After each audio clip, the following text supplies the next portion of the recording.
नमस्कार, स्वागत है आपका 7 बजे की खबरों में। मैं हूं अमृता राय। सबसे पहले दिन भर की सुर्खियों पर एक निगाह। उमर अब्दुल्ला का आरोप, कहा धारा 370 के मुद्दे पर गुमराह कर रही है बीजेपी। कांग्रेस और पीडीपी के भी आक्रामक तेवर।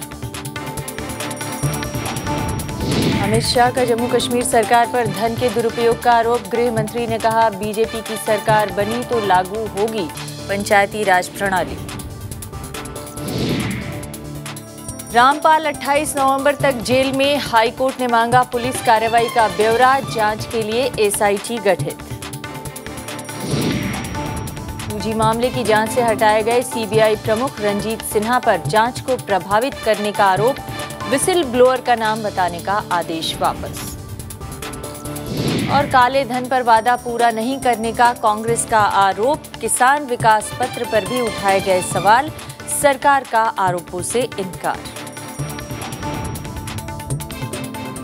और अब पहली खबर। जम्मू कश्मीर के लिए धारा 370 के मुद्दे पर राज्य के मुख्यमंत्री उमर अब्दुल्ला ने बीजेपी को आड़े हाथों लिया है। कांग्रेस और पीडीपी ने भी बीजेपी पर इस मामले में जनता को गुमराह करने के आरोप लगाए हैं। केंद्रीय गृह मंत्री राजनाथ सिंह ने कहा था कि धारा 370 की वजह से राज्य में पंचायती राज प्रणाली लागू करने पर कोई रोक नहीं है। इस धारा की वजह से कई परियोजनाएं लागू नहीं हो पाती। जम्मू कश्मीर के मुख्यमंत्री उमर अब्दुल्ला ने अनुच्छेद 370 के मामले में बीजेपी पर गुमराह करने का आरोप लगाया है। I mean, I wish there was one statement coming from the BJP on 370. There are multiple statements depending upon where they're standing. And therefore in Jammu, one hears a different point of view, in Kashmir, one hears another. I'm hoping that when the Prime Minister himself comes here, we'll have some clarity on exactly where they stand on Article 370. राज्य में विपक्षी कांग्रेस और PDP ने भी BJP पर अपनी बात से पलटने के आरोप लगाए हैं। केंद्र में रूलिंग पार्टी है, 44+ का एक नारा दिया था। अब उन्हें शायद ये लग रहा है कि ये नारा कैसे दे दिया गया, किस तरह से पूरा करेंगे। तो उस नारे की पूर्ति के लिए सियासत चलाई जा रही है। बीजेपी पहली बार जम्मू कश्मीर में सरकार बनाने के ख्वाब देख रही है। एक कम्युनल एजेंडा लेके वो सामने बढ़ रहे हैं और आज जम्मू कश्मीर के लोगों के लिए एक चैलेंज है। केंद्रीय गृह मंत्री राजनाथ सिंह ने बुधवार को किश्तवाड़ में चुनावी रैली में कहा था कि राज्य में बीजेपी की सरकार बनने पर संविधान के 73वें संशोधन को लागू किया जाएगा। उन्होंने कहा कि जम्मू कश्मीर में पंचायती राज व्यवस्था को लागू करने पर कोई रोक नहीं है। लेकिन हम आज आपको विश्वास दिलाकर जाना चाहते हैं कि मेरे बहनों भाइयों, हमारी सरकार आएगी। भारत के संविधान का जो 73rd अमेंडमेंट है, हम उसे लागू करेंगे और पंचायती संस्थाओं को मजबूत बनाएंगे। दरअसल संविधान के अनुच्छेद 370 के तहत जम्मू कश्मीर को विशेष राज्य का दर्जा हासिल है। बीजेपी ने लोकसभा चुनाव में जम्मू कश्मीर के लिए लागू धारा 370 को हटाने का मुद्दा जोर शोर से उठाया था। राजनाथ सिंह ने कहा कि ये बहस का मुद्दा है, लेकिन विधानसभा चुनावों में वो इसे नहीं उठाएंगे। Bureau report, Rajya Sabha TV.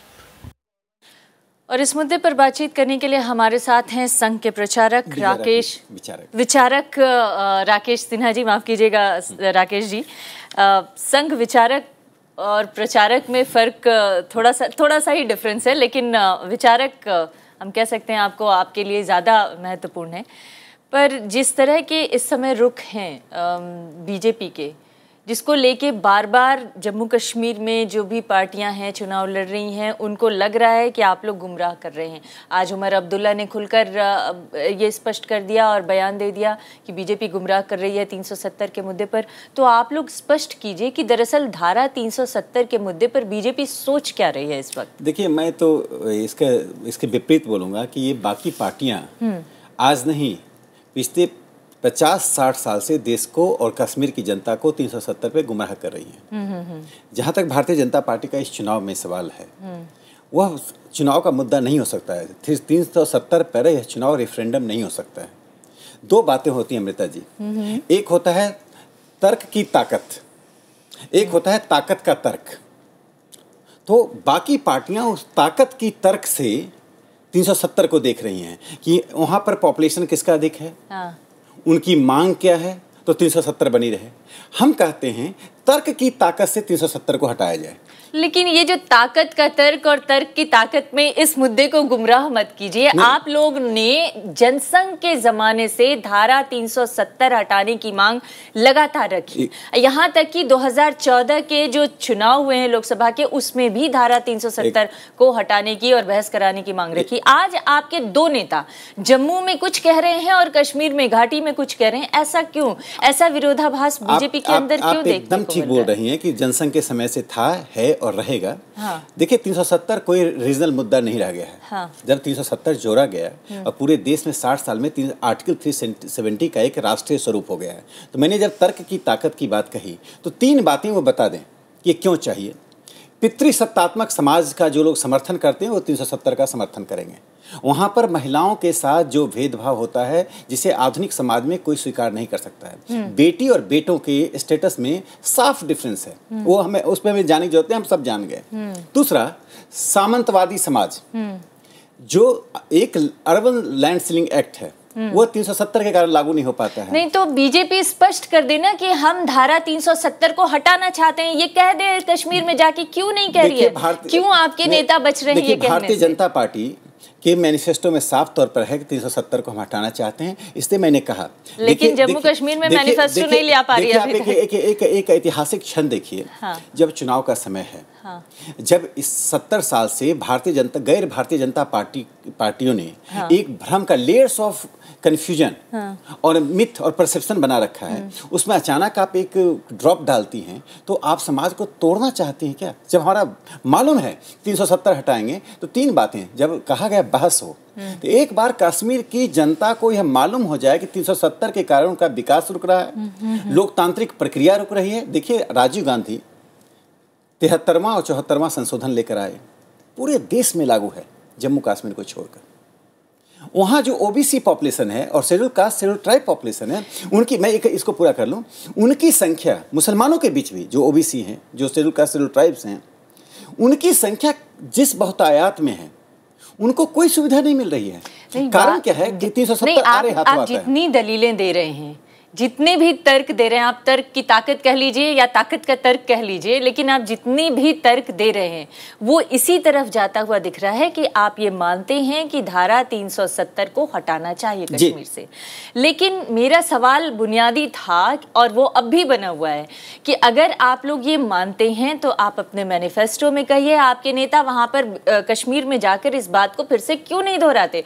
और दूसरी बात, बार बार लोगों को ये कहने का मौका बीजेपी क्यों दे रही है कि वो खुद पीछे हट रही है धारा 370 के मुद्दे से? मुझे लग रहा है हाँ। कि गैर भारतीय जनता पार्टियों को यह सूट कर रहा है कि पूरी डिबेट 370 पर डिबेट नहीं हो, विमर्श 370 के आयामों पर नहीं होकर पॉलेमिकल डिबेट हो कि 370 रहे या ना रहे, जिससे कश्मीर में हाँ। वोटिंग पैटर्न चेंज कर जाए। जो वहाँ जो वोटिंग पैटर्न और उसकी केमिस्ट्री परिवर्तित हो रही है, यह घबराहट दिखा रहा हूँ कांग्रेस का, उमर अब्दुल्ला का, पीडीएफ का, वो घबरा रहे हैं। उनको लग रहा है कि शायद भारतीय जनता पार्टी सत्ता के करीब पहुँच रही है, तो सत्ता के करीब नहीं पहुँचे, इसलिए वोटिंग पैटर्न में वो एक होल इन दी बकेट, बाल्टी में छेद कर देना चाहते कि पानी निकल जाए इससे बाहर, जो संभव नहीं है। भारतीय जनता पार्टी और संघ परिवार 370 पर साफ है कि इस धारा को जाना चाहिए। और जाए कैसे? हम विभाजन करके जाए कैसे? हाँ, आप बार बार कह रहे हैं कि जाना चाहिए, मगर जाए कैसे? देश में बहस होना चाहिए। मगर आपके नेता बार बार कहते हैं, प्रधानमंत्री जी का स्पीच मैं सुन रही थी, दिसंबर 2013 का उन्होंने स्पीच दिया था जिसमें स्पष्ट रूप से कहा था, उससे पहले पीएमओ में मंत्री जितेंद्र सिंह जी का बयान आया था 27 मई को, उसमें भी उन्होंने कहा था, आप भी मान रहे हैं, आपके लगातार मैनिफेस्टो में कहा जाता रहा है।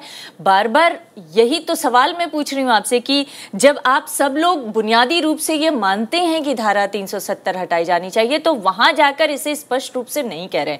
मेरा सवाल ये है कि अगर आप लोग चाहते हैं कि बहस हो तो क्यों नहीं वहां की जनता को इसमें शामिल किया जाता है और इसके बाद बहस किया जाता है? क्या आप देश में बहस जम्मू कश्मीर की जनता को शामिल करके करना चाहते हैं या फिर देश में जम्मू कश्मीर बहस करना चाहते हैं जम्मू कश्मीर की जनता से अलग? आप राजनीतिक बहस की बात कर रहे हैं, मैं एक छोटी सी बात बता दूं।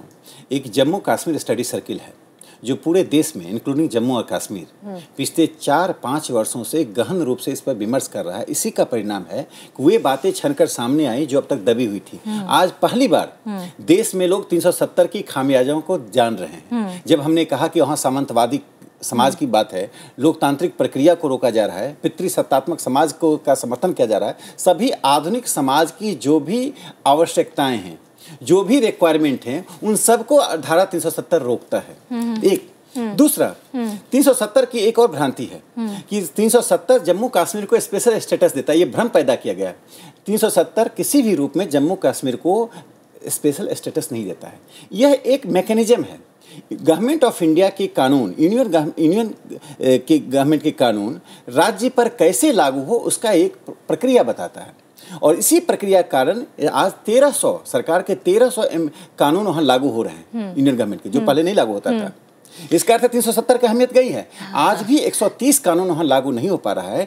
जब ये बातें वहाँ की जनता को मालूम होगी, वहाँ के शेड्यूल कास्ट शेड्यूल ट्राइब को ये मालूम हो रहा है, ओबीसी को मालूम हो रहा है, जब जन जागृति हो रही है, तो संभवतः इस धारा के खिलाफ जम्मू कश्मीर में आज एक बड़ी तादाद है। ये जानते हुए लोग कि बीजेपी और आरएसएस के लोग 370 को हटाना चाहते हैं, वही चुनाव लड़ रहे हैं, और अल्टीमेट डेस्टिनी यही है 370 जाएगा। उसके बावजूद यदि वोटिंग पैटर्न बदल रहा है, इसका अर्थ है कि लोगों में यह विश्वास हो रहा है कि 370 उनके लिए कोई उपयोगी नहीं है। एक बात बताइए, आप लोग अगर आप कह रहे हैं, दावा कर रहे हैं कि बीजेपी की सरकार आ रही है जम्मू कश्मीर में, बीजेपी की सरकार अगर जम्मू कश्मीर में आ गई तो विधानसभा में चर्चा कराकर इसे धारा 370 को हटाएंगे या फिर जनता के बीच बहस कराकर इस धारा 370 को हटाएंगे? 370 के पर ये सेंट्रल गवर्नमेंट और राज्य सरकार की एक सहमति से 370 हटाया जाएगा। इसके लिए किसी संविधान सभा बुलाने की जरूरत नहीं है। जो गलत फैलाया जा रहा है कि 370 हटाने के लिए एक संविधान सभा बनाने की जरूरत है, ये यूनियन गवर्नमेंट ने एक प्रिविलेज दिया था, उस वक्त इसलिए दिया था कि वहाँ बार बार पाकिस्तान से आक्रमण हो रहा था, इंटरनल रिवेलियन था, तो लगा कि अभी जम्मू कश्मीर को पूरी तरह से इंटीग्रेट करने की स्थिति नहीं है, इससे उसे प्रिविलेज दिया जाए। और जब गोपाल स्वामी अयंगर 370 की बात कर रहे थे, तो उसी संविधान सभा में एक बेगम एजाज रसूल ने सवाल पूछा। उन्होंने पूछा कि आप जम्मू कश्मीर को स्पेशल स्टेटस क्यों दे रहे हैं, प्रिविलेज क्यों दे रहे हैं? जूनागढ़ को भी दीजिए, बाकी स्टेट्स को भी दीजिए जिनको आप इंटीग्रेट कर रहे हैं। तब उस पर गोपाल स्वामी अयंगर, जो कि जम्मू कश्मीर मामलों के मंत्री थे, उन्होंने कहा कि देखिए ये तात्कालिक चीज़ है। तब नेहरू जी ने भी बयान दिया कि ये एक बहुत तात्कालिक है, घिस कर समाप्त हो जाएगा। आप इतिहास की बात कर रहे हैं मगर वर्तमान में जो चुनौती है उसको सीधे सीधे नहीं बता रहे। मैंने एक सीधा सा सिंपल सा सवाल पूछा था। आप दावा कर रहे हैं कि आपकी सरकार आ रही है, मैं ये सवाल पूछ रही हूँ कि अगर आपकी सरकार आ रही है तो क्या आप इसे विधानसभा में अपने जीते हुए प्रतिनिधियों के बीच में इस धारा 370 को हटाने की मुहिम चलाएंगे या फिर जनता के बीच में जाएंगे और उनसे राय लेकर ये करेंगे? आप इसका कोई स्पष्ट जवाब नहीं दे पा रहे हैं। मैं स्पष्ट जवाब क्यों नहीं है? मैं इतना कह रहा हूँ कि जिस धारा 370 पर राष्ट्रीय बहस हो रही है, राज्य में बहस हो रही है, अनुकूल परिस्थिति बनाकर इसको हटा देना चाहिए जी। और देखिए, अगर ये हटा देना चाहिए तो एक आखिरी बहुत छोटा सा जवाब आपसे चाहूंगी। अविनाश राय खन्ना आपके प्रभारी हैं जम्मू कश्मीर में, उन्होंने कहा है कि लोगों को डराया जा रहा है कि बीजेपी आएगी तो धारा 370 हटा लिया जाएगा, जबकि हम सिर्फ डिस्कशन चाहते हैं। अब ये डिस्कशन किस तरह का चाहते हैं, क्यों वो थोड़ा आगे थोड़ा पीछे, कभी एंटी क्लॉक कभी क्लॉकवाइज घूम रहे हैं, ये मुझे नहीं समझ में आ रहा। और ये सिर्फ उनकी बात नहीं है। आज एक और प्रत्याशी को मैंने बीजेपी के सुना, वो भी यही बातें कर रही थी। किस कॉन्टेक्स्ट में उन्होंने बयान दिया, और चुनाव में स्थानीय लोगों की भावनाओं को देखकर कभी कभी लोग अपने वोट की खातिर कुछ ऐसा बयान देते हैं। लेकिन मुझे जहाँ तक मालूम कि भारतीय जनता पार्टी और राष्ट्रीय स्वयंसेवक संघ का स्पष्ट मत है कि धारा 370 अनावश्यक ही नहीं बल्कि एक अलगाववादी प्रवृत्ति को जन्म देता है, और इस धारा 370 का उपयोग भारत मुझे उम्मीद है कि आप जो यहाँ पर बातें कर रहे हैं हमारे स्टूडियो में, आपके नेता ये जम्मू कश्मीर की जमीन पर चुनाव के दौरान जाकर बोलेंगे। चलिए, आपका बहुत बहुत धन्यवाद। आपका रुख स्पष्ट है, लेकिन ऐसा लगता है कि जिस तरह के तेवर अभी जम्मू कश्मीर में विरोधी पार्टियों के हैं, उससे ये आरोप और लगेंगे बीजेपी के ऊपर कि धारा 370 को लेकर वो नरम पड़ रही है। बहुत बहुत धन्यवाद। ये थी आज की पहली खबर।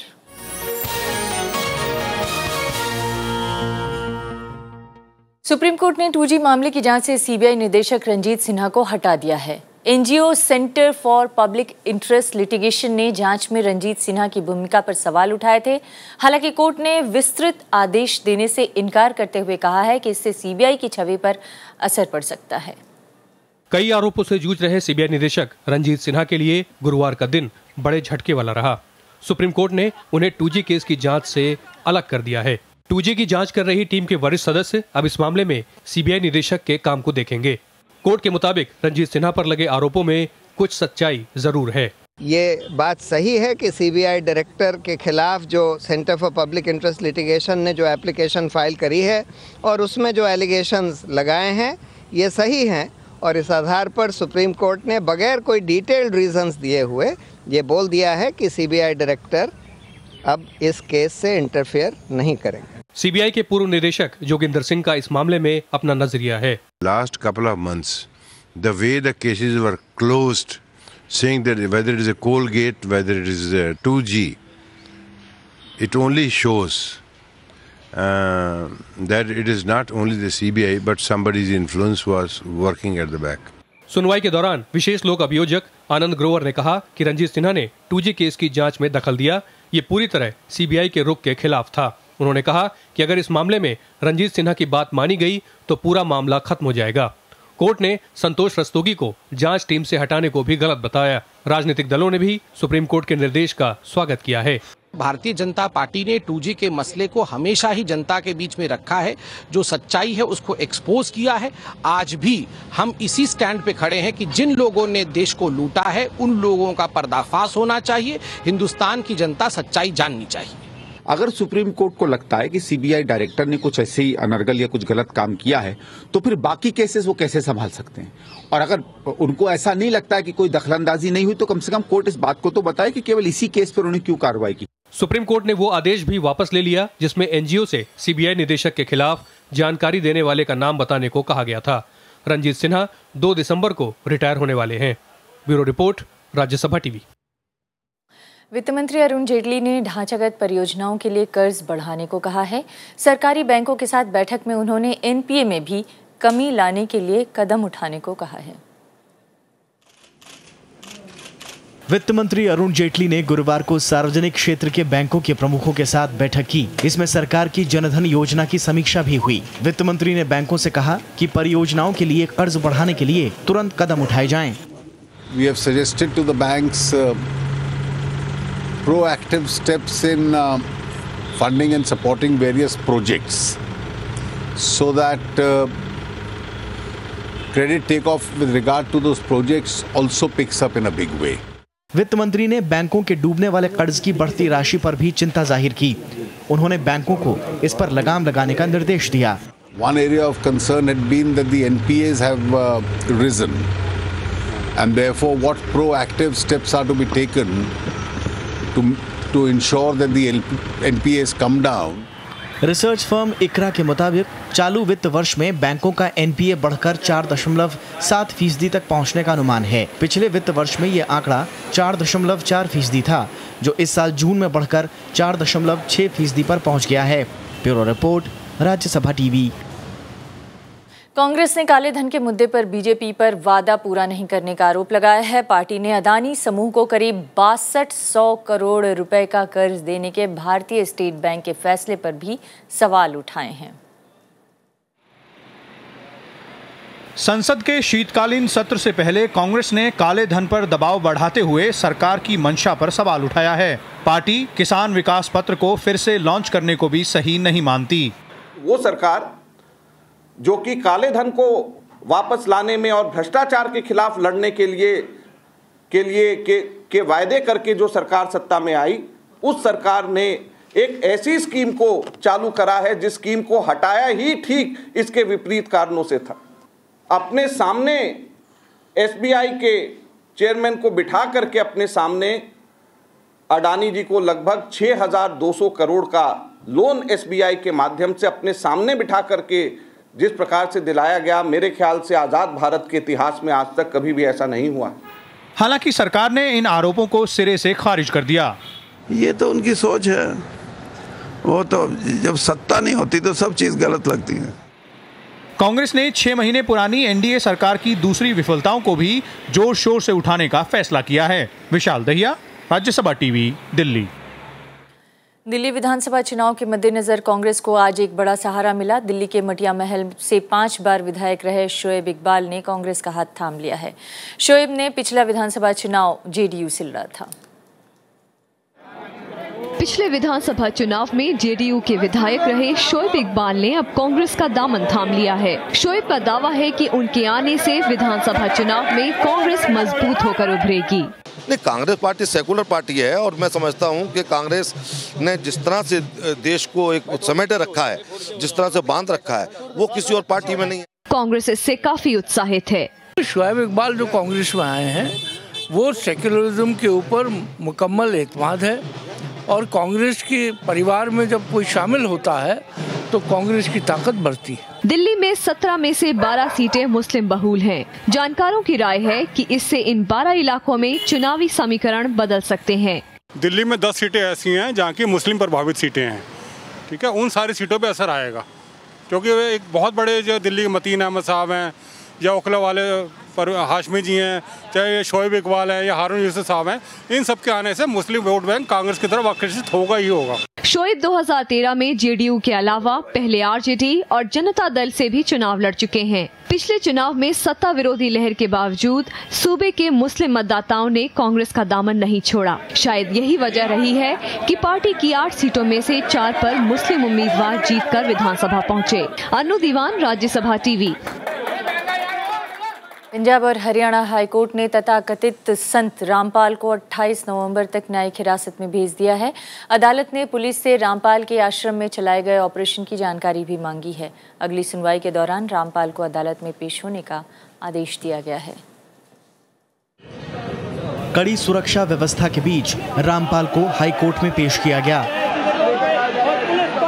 अदालत ने पुलिस से आश्रम में ऑपरेशन और बरामद हथियारों की जानकारी मांगी है। मुख्य सचिव से रामपाल की संपत्ति का ब्यौरा भी तलब किया गया है। अगली सुनवाई 28 नवंबर को होगी। तब तक के लिए रामपाल को न्यायिक हिरासत में भेज दिया गया है। खंडपीठ ने चीफ सेक्रेटरी हरियाणा को भी निर्देश दिया है कि एक एफिडेविट रिपोर्ट दायर करें जिसमें रामपाल की सारी प्रॉपर्टीज के बारे में कोर्ट को इंफॉर्मेशन दी जाए। 2006 में एक हत्या के मामले में 3 बार सम्मन के बावजूद रामपाल अदालत में पेश नहीं हुए। इसके बाद हाईकोर्ट ने रामपाल की जमानत रद्द कर उसके खिलाफ गैर जमानती वारंट जारी कर दिया था। रामपाल अब खुद को बेकसूर बता रहा है। वो सब झूठे हैं। इस मामले की जांच के लिए पुलिस ने एक एसआईटी टीम का गठन भी किया है। हमारी एसआईटी जिसके हेड जो हैं वो एसपी हिसार हैं, उसमें 2 डीएसपी हैं, 4 इंस्पेक्टर हैं, एक फॉरेंसिक साइंस लेबोरेटरी के एसएसओ हैं और सपोर्टिंग स्टाफ है और जिसके साथ एक साइबर यूनिट, ये जो लैपटॉप और हार्ड डिस्क इत्यादि पकड़े गए हैं, इनकी जांच के लिए सहयोग करने के लिए लगाया गया है। बुधवार देर रात सतलोक आश्रम में कई घंटों की कार्रवाई के बाद रामपाल को गिरफ्तार किया गया। इस दौरान 6 लोगों की जान गई जबकि कई जख्मी हुए। गिरफ्तारी के बाद रामपाल को पंचकुला के सरकारी अस्पताल ले जाया गया जहां उसकी मेडिकल जांच हुई। रामपाल को 2006 की एक हत्या के मामले में जमानत मिली थी, लेकिन उसके बाद से वो कभी अदालत में पेश नहीं हुआ। Bureau report, Rajya Sabha TV. इस घंटे की बुलेटिन में फिलहाल इतना ही। नमस्कार।